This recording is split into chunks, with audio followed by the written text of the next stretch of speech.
Karibu kwenye makala ya Wimbi la Siasa. Mimi ni Victor Abuso. Siku ya Jumanne, rais wa Marekani Donald Trump alitangaza usitishwaji wa vita kati ya Israeli na Iran baada ya nchi hizi mbili kushambuliana kwa karibu wiki mbili.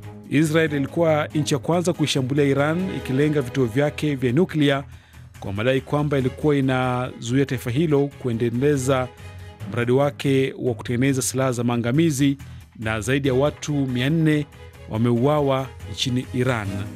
Iran nayo iliamua kulipiza kisasi na kurusha makombora nchini Israel ambayo yamewaua zaidi ya watu 20. Rais Trump, ambaye ndege zake za kivita wiki iliyopita zilishambulia vituo vitatu vya nuklia huko Iran, amesema nchi hiyo na Israel zimekubaliana kusitisha vita na kuheshimiana. Kutusaidia kuelewa kinachotokea kuhusu mzozo huu wa Israeli na Iran ni Dr. Eric Irungu, ni mchambuzi wa siasa za kimataifa na masuala ya diplomasia. Anazungumza nasi akiwa Nairobi. Karibu sana kwenye makala ya Wimbi la Siasa. Asante sana, nashukuru sana kwa mwaliko. Kutoka Goma kule mashariki mwa DRC tunaungana naye Hilary Bauma, naye pia ni mchambuzi wa siasa za kimataifa, amekuwa akifuatilia kinachotokea. Karibu sana kwenye makala ya Wimbi la Siasa. Asante ndugu.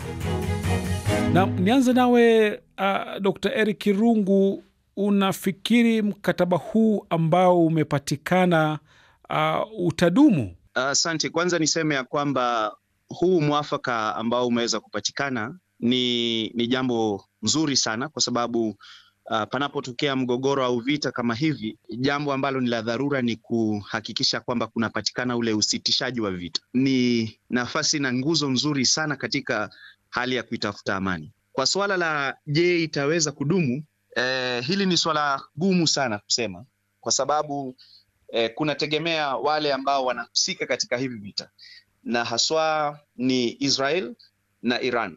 Kwa hivyo viongozi wao vile watakavyoweza kuendeleza huu mpango mzima wa kuhakikisha kuna usitishaji, basi hili ndilo litakaloweza kuhakikisha ya kwamba kutakuwa na kudumu kwa huu mwafaka. Hilary, wewe ukiwa hapo Goma unasemaje? Mimi kwa upande wangu ninaona itakuwa ni vigumu kusema kwamba mkataba huu huwezi kudumu, kwani unajua vita hivi kama vilianza si mgogoro kati ya Irani na Israel, bali ni mgogoro kati ya Israel na Palestine. Wakati Israel wako wanatuangana na Palestine na huko Hamas, muda wote ambao watakuwa wakituangana, nadhani Iran hawezi kusaini mkataba wowote ambao utadumu kati ya yeye na Israel. Erika, unafikiri nini ambacho kilimsukuma Rais Donald Trump kuja na mapendekezo haya? Licha ya kuhusishwa pia alishiriki kwenye vita hivi. Unakumbuka mwishoni mwa wiki iliyopita ndege zake za Marekani zilishambulia vituo vitatu vya nyuklia huko Iran.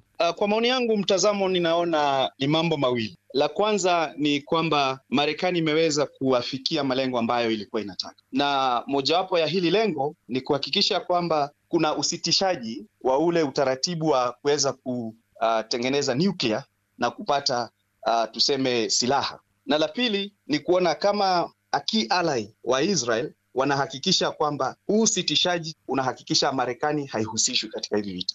Na unafikiri kwamba labda ni ushindi kwa Trump, ambaye sasa kuna watu wanaona kwamba amejaribu kuleta amani kati ya mataifa mawili na kujaribu kusitisha mzozo huu ambao ulikuwa unahatarisha zaidi si uhusiano tu kati ya Iran na Israel, bali ukanda wote wa Mashariki ya Kati? Ni kweli kuhakikisha kwamba kuna huu mchakato na utaratibu wa kusitisha hivi vita, kidogo kuna muonyesha Rais Trump kama kiongozi ambaye amejitolea katika hali ya kutafuta amani, kusuluhisha lile swala ambalo linapatikana katika Mashariki ya Kati. Lakini pia ikumbukwe ya kwamba kidogo anaonekana yuko ndani katika huu mgogoro na hivi vita, kwa sababu pia anaunga mkono Israel na kuhakikisha kwamba wanawasaidia kivita. Na msijui bwana Hilary Bauma, wewe unasemaje kuhusu hilo? Bwana Trump yeye ni muungaji mkono mkubwa wa Israel, na ninaamini ya kwamba Israel haiwezi kwenda kinyume cha yale ambao bwana Trump amependa yafanyike. Lakini pamoja na hiyo, tusisahau ya kwamba hawawezi kamwe kumwamini Trump.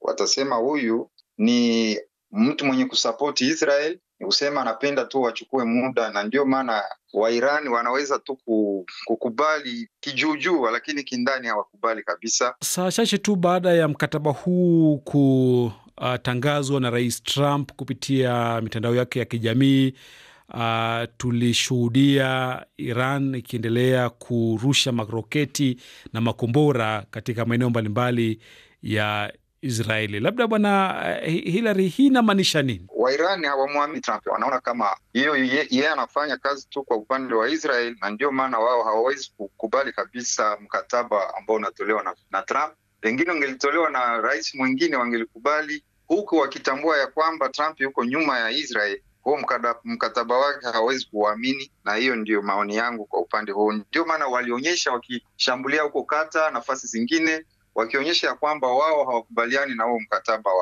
wa Trump, kwani yeye ni wa pande zinazopigana. Yeye si mtu aliye natural, kusema hayuko katikati, yuko kwa upande mmoja. Alafu kwa wao wanaona kama huo mkataba pengine itakuwa ni kwa faida ya Israel, ndio maana hawakubali kabisa kikamilifu. Na Bwana Eric Kirungu, tunakumbuka kwamba Israeli ilisema kwamba inaishambulia Iran kwa sababu lengo lake kubwa ilikuwa ni kuharibu vituo vyake vya kutengeneza silaha za maangamizi. Kwa tathmini yako, unafikiri baada ya vita hivi kuendelea kwa karibu wiki mbili, kwa kiasi gani unafikiri Israeli imefanikiwa katika lengo lake? Israel na Marekani, kwa sababu hizi nchi mbili zinafanya kazi kwa pamoja, zimeweza kufanikiwa kwa nafasi kubwa, kwa sababu yale maangamizi ambayo yameweza kufanyika katika hivi vituo ni maangamizi makubwa sana. Ikumbukwe kwamba kuviunda hivi vituo vya kinuklia inachukua muda mrefu sana, inagharimu hela nyingi sana, na kwa hivyo kidogo wamejaribu kurejesha nyuma ule mpango mzima wa kuweza kupata hizi zana za kivita na hizi silaha za maangamizi. Pia ikumbukwe ya kwamba imeweza kuhakikisha kwamba kuna utaratibu ambao kidogo unaonyesha kwamba wana ule uwezo, wana ile nia na ari ya kuweza pengine hata kufanya mageuzi ya kiserikali mle ndani ya Iran. Kuna wale hasa wanasiasa wa upinzani kule Israeli wanaona kwamba baada ya kilichotokea sasa wakati umefika wa Israeli kuangalia namna ya kumaliza vita vyake kwenye ukanda wa Gaza. Unafikiri kuangalia hicho kinaweza kikatokea katika siku zinazokuja? Jambo la muhimu zaidi ni kuhakikisha kwamba katika vita, nchi yoyote haipigani vita kupitia nyanja tofauti. Mathalan nikisema hutaki Israel ambayo inapigana vita, inapigana na Iran, inapigana na Hamas, inapigana na Hezbollah, inapigana na wale Wanahuthi. Kwa hivyo ni kuhakikisha kwamba vita hivi ambavyo vimechukua muda mrefu sana viweze kumalizwa, kusitishwa, na rasilimali za kivita ambazo pengine zinatumika kule zikaweza kuelekezwa katika ulinzi wa taifa. Na muda wetu kwa kweli umeyoma sana. Bila shaka mambo mengi yatajitokeza katika siku zijazo kuhusu swala hili, lakini nikupe kauli ya mwisho Bwana Hillary. Ukiwa hapo Goma, nini ambacho unakitarajia katika siku chache zinazokuja? Vita Israeli inavyopigana vimekuwa virefu na vinachosha na vinachukua pesa nyingi. Ninadhani ya kwamba haitakuwa kwa faida ya Israeli kuendelea kupigana na majirani zake muda mrefu. Watalazimishwa tu kufanya amani na majirani zake. Na Bwana Irungu, unamaliziaje? Mimi nitamalizia kusema ya kwamba vita vinaleta matatizo mengi sana, na kwa hivyo kutafuta njia haswa za kidiplomasia za kutafuta suluhu. Lakini pia ikumbukwe ya kwamba ndiposa vita viweze kusitishwa, ndiposa paweze kuwa na usitishaji wa vita, lazima basi wale ambao wanahusika katika hivi vita waweze kuhusishwa, na kuhusishwa kuna hakikisha kwamba unaleta maarifa mseto kutokana na watu tofauti, na yale mataifa ambayo pengine yanajihusisha kwa kindani zaidi kama Marekani kidogo hayawezi kuwa ni mwafaka katika kujihusisha katika haya mazungumzo. Na asante sana Dr. Eric Kirungu, mchambuzi wa siasa za kimataifa na masuala ya diplomasia, ukizungumza nasi ukiwa Nairobi. Asante sana. Na nikushukuru pia Hillary Bauma, mchambuzi wa siasa za kimataifa ukiwa hapo Goma, mashariki mwa DRC. Asante. Na msikilizaji, hadi wiki ijayo kwenye makala ya Wimbi la Siasa, mimi ni Victor Abuso. Kwaheri.